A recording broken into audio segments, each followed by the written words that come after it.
Sir तो यहाँ पर हम लोग न्यूटन लॉ ऑफ मोशन लगाएंगे तो हमारे पास आ जाएगा n plus m g cos theta equal to m v square भैया।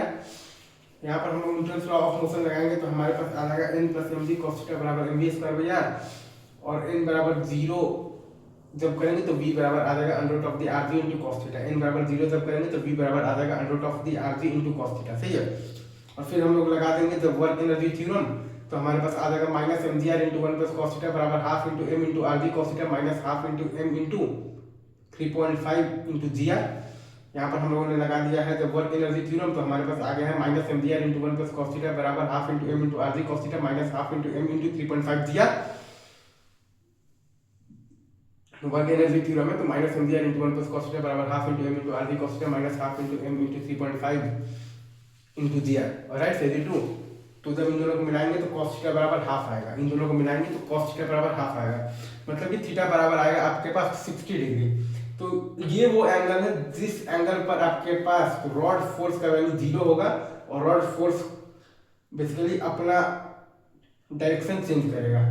ये वो एंगल है जिस एंगल पर की रॉड फोर्स बेसिकली 0 होकर अपना डायरेक्शन चेंज करेगा। ये वो एंगल है जहां पर की रॉड फोर्स आपका 0 होकर अपना डायरेक्शन चेंज करेगा। अब अगर आपसे कोई बोल दे कि आपको बताना है maximum height reached by the particle क्या होगा।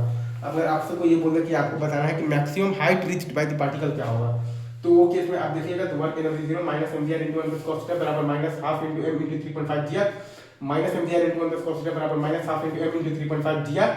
Right sir is it true. तो यहाँ से आपके पास आ जाएगा तो cos थीटा बराबर आ जाएगा तो 3/4। यहाँ से आपके पास आ जाएगा तो cos थीटा बराबर आ जाएगा तो 3/4। मैक्सिमम हाइट रीच आपके पास आ जाएगा 7/4। मैक्सिमम हाइट रीच आ जाएगा आपके पास 7/4। और ये आप मतलब आपके पास cos थीटा बराबर हाफ है ना तो थीटा बराबर जो आपके पास है 60 डिग्री। तो ये आपके पास वो पॉइंट है जहाँ पर कि आपके पास रॉड फोर्स का वैल्यू 0 होकर अपना डायरेक्शन चेंज करेगा। cos थीटा बराबर हाफ थीटा बराबर 60 डिग्री cos थीटा बराबर हाफ थीटा बराबर 60 डिग्री। तो ये वो पॉइंट है जहां पर कि रॉड फोर्स आपका 0 होकर अपना डायरेक्शन चेंज करेगा। ये वो पॉइंट है जहां पर कि रॉड फोर्स आपका 0 होकर अपना डायरेक्शन चेंज करेगा। इजी आगे बढ़ेगा। चलिए